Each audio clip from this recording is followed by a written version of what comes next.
Fala, canal, aqui é o Alex Dependência Financeira 72, tudo bem? Vamos conversar sobre esse fundo imobiliário TVRI 11, Motivo e Renda Imobiliária. Ele entregou 32% de rentabilidade no ano, superou o IFIX e ainda está passando por uma transformação profunda no portfólio. Mas será que esse resultado é sustentável? O TVRI é um fundo de tijolo focado principalmente em imóveis corporativos, que por muitos anos foi praticamente um fundo passível com imóveis alugados para o Banco do Brasil. Desde agosto de 2023, o fundo passou por uma mudança importante. Entrou oficialmente em gestão ativa. O fundo está cotado a R$ 99,76, entregou um yield de 12,39%, mais de 1% ao mês, um ótimo dividendo por se tratar de um fundo de tijolo, né? P sobre VP de 0,97, quer dizer que está 3% abaixo do seu valor patrimonial. A liquidez é mediana, né? Em torno de R$ 921 mil. Variação de 12 meses de 35,39%. A gente vê desde o começo do ano, né, que estava nos seus fundos históricos aqui, né? Depois dali só subiu. Como outros fundos imobiliários também. Entregou um yield de 1,04% ao mês. E o último rendimento aqui, o último dividendo foi de R$ 1,05. Futo tem um patrimônio líquido de 1.660 e a cota patrimonial de R$ 104,24.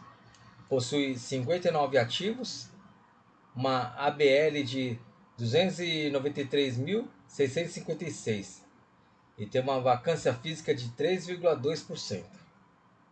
O fundo, desde o início da sua gestão ativa, já foram realizadas 7 vendas e em dezembro fez a aquisição de mais 2 ativos indiretamente através do fundo imobiliário Blue Rock One, que detém 100% dos imóveis do Hospital Santo André, alugado para a Unimed, através de contrato atípico, e de Hortifruti Botafogo, locado para o Hortifruti, com capture rate acima de 10% ao ano.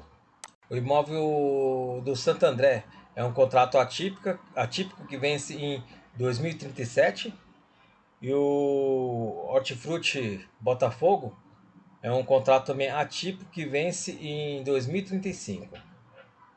Dando uma olhada na DRE de dezembro de 2025, de receita foi de aluguel 15.885.000, aí teve a receita financeira, que é do caixa, que está investido, recebeu 611.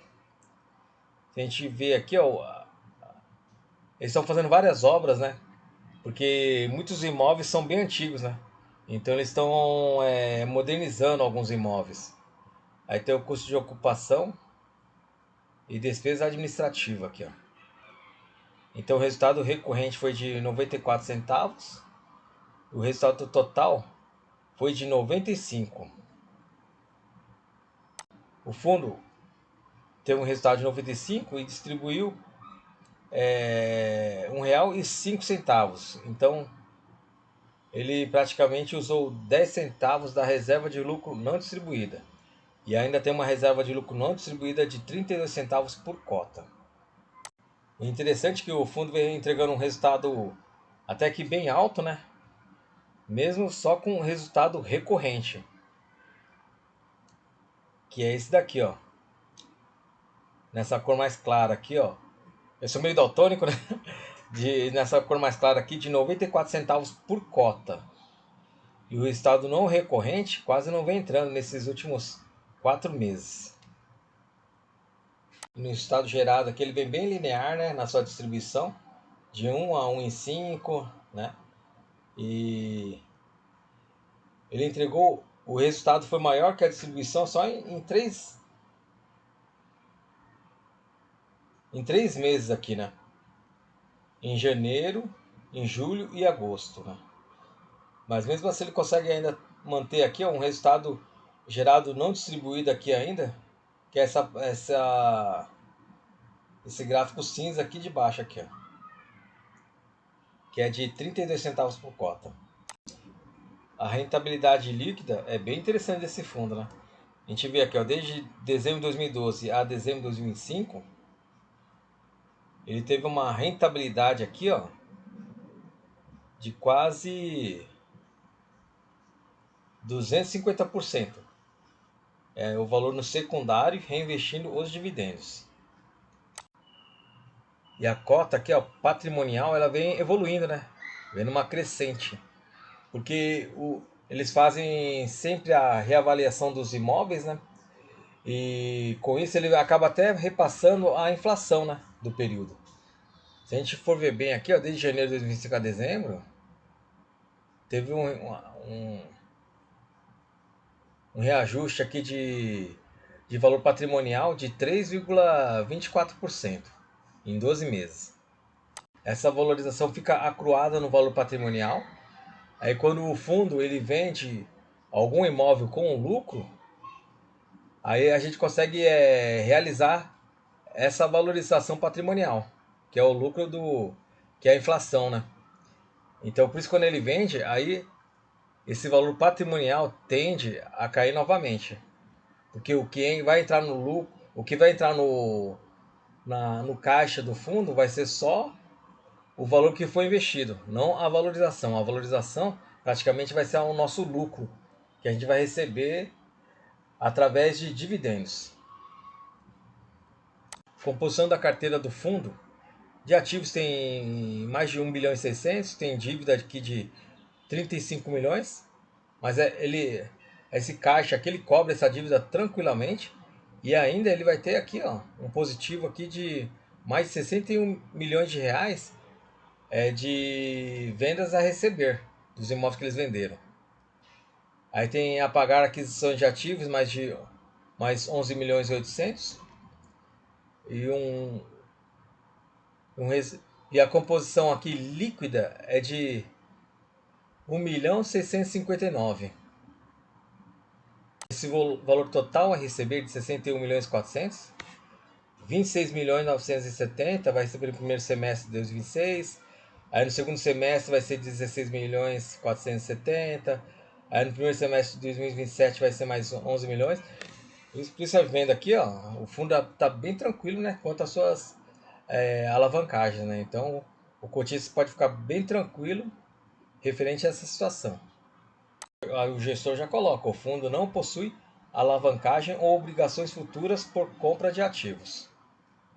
59 imóveis, 293.656 de metros quadrados de ABL, localizado em 14 estados. O fundo recebeu 2 notificações de desocupação. Em setembro foi da CSL Curitiba, que vai desocupar o imóvel com aviso prévio de 9 meses. E também da desocupação do edifício Cassex, com aviso prévio de 6 meses. O impacto total da receita do fundo vai ser de menos 6,66%.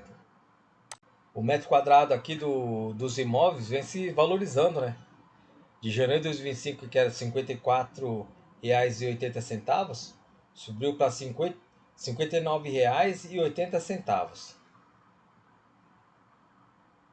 impactando positivamente, né, e corrigindo a inflação, né? Isso que é importante. O importante é da receita, do dividendo, sempre ir corrigindo pela inflação, principalmente os fundos imobiliários de tijolo. Em julho também foi assinado um aditivo no contrato de locação da agência Florianópolis, né, que agora representa 1,58% da receita. Foram atendidas as necessidades do inquilino ali, né? E na intenção de manter o inquilino, né? Para não ficar desocupado. E com isso deu tudo certo agora, né? Que um contrato que era de novembro de 2027 passou para outubro de 2037, 2032. A minha maior preocupação nesse fundo é desse vencimento do contrato aqui do banco, das agências Banco do Brasil, né? Que 94,9% do portfólio vai vencer em 2027. Estão conseguindo vender algumas agências com lucro, repassando o lucro para os cotistas, diversificando um pouco mais o portfólio, né? Para diminuir aqui a sua concentração em Banco do Brasil, né? Mas só que é um processo lento, né? Que nem o RBVA demorou, né? Para eles conseguirem diluir toda a sua concentração. O TVRI tá tentando mês a mês e tá evoluindo, né? Vendendo alguns ativos, algumas agências bancárias e comprando outros ativos de outros segmentos. E desde a sua gestão ativa, ele já vendeu 6 agências bancárias, 7 agências bancárias, né? Aí adquiriu o Hospital Santo André e também adquiriu o Hortifruti. E desde o início da gestão ativa, o fundo já vendeu 7 imóveis, no valor de 159 milhões e 700. Em vendas e lucro foi de R$ 2,69 por cota, dos quais R$ 1,02 por cota serão recebidos nos próximos semestres, conforme esse fluxo aqui, ó. Resultado não recorrente lucro das vendas. Então, primeiro semestre de 2026 vai receber 0,481 centavos, né? Aí para distribuir para os cotistas, aí no segundo semestre 0,386, aí no primeiro semestre de 2027 vai ser 0,098. Então a gente tem um dinheirinho bom aqui para receber durante esse ano aqui de 2026 e até final de 2027.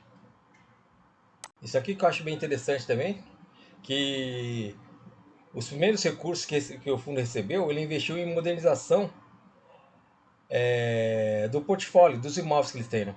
Eles investiram quase 64 milhões só em manutenção e modernização dos ativos, porque os imóveis já têm mais de 20 anos, né? Então são imóveis antigos, né? Eles têm que modernizar para dar uma valorizada, né, no ativo. A partir de agora, os recursos das vendas serão majoritariamente destinados para a aquisição de novos ativos que tragam a devida diversificação pretendida, tanto em termos de perfil de ativos como também de locatários. Esses 64 milhões que entraram e foram para modernização e manutenção dos ativos, né, do fundo, dos imóveis do fundo, não gerou receita, né? Por tudo investido em imóvel ali, mas não gerou receita, né? Então, a partir de agora, né, como o fundo já gastou o que tinha que gastar, né, nas melhorias dos ativos, todos esses recursos eles vão começar a investir em, em novos imóveis que vão gerar novas receitas, né? Então, com isso pode melhorar a receita do fundo e, consequentemente, os nossos dividendos. O fundo já regularizou 50 imóveis e ainda falta mais 7 imóveis para regularizar a matrícula. Como os imóveis estavam em nome da agência, né, bancária, e o trâmite é meio demorado, né? Então ainda faltam mais 7 imóveis para regularizar, para passar para o nome do fundo. Essa é a lista de imóveis do fundo, né? A maioria aqui é agências bancárias do Banco do Brasil, com vencimento em novembro de 2027. Então a gente tem que ficar de olho, né? Será que o fundo vai conseguir, a gestão vai conseguir renovar esses contratos de locação? Ou se eles vão sair, ou se vai ficar por prazo indeterminado para reajustar, né, o valor do aluguel. Só o tempo irá dizer, né? Vamos aos pontos positivos. Gestão ativa gerando valor, vendas 40% acima do laudo, reciclagem do portfólio em andamento, novos ativos com contratos longos e capture rate de acima de 10%, boa performance remanescente acima do IFIX, reserva de resultados, tem uma reserva resultado não distribuída de 32 centavos por cota e tem uma alta ocupação de 97%. Pontos de atenção. Tem parte do rendimento que não é recorrente, né? A gente tem que ficar de olho, né? Tem uma concentração relevante do Banco do Brasil, que é de agências. Vencimento dos contratos do Banco do Brasil é de novembro até novembro de 2027. que tem um risco de renegociação e, se caso não der certo, vacância. Vacância já anunciada de 6,7% da receita. Eu queria conversar com vocês, galera. Vocês têm esse fundo imobiliário na sua carteira? Eu achei esse fundo bem interessante. Eu tenho na minha carteira da aposentadoria e pretendo levar para minha aposentadoria. Se vocês gostaram desse conteúdo, por favor, se inscreva e dê seu like. Muito obrigado a todos. Valeu!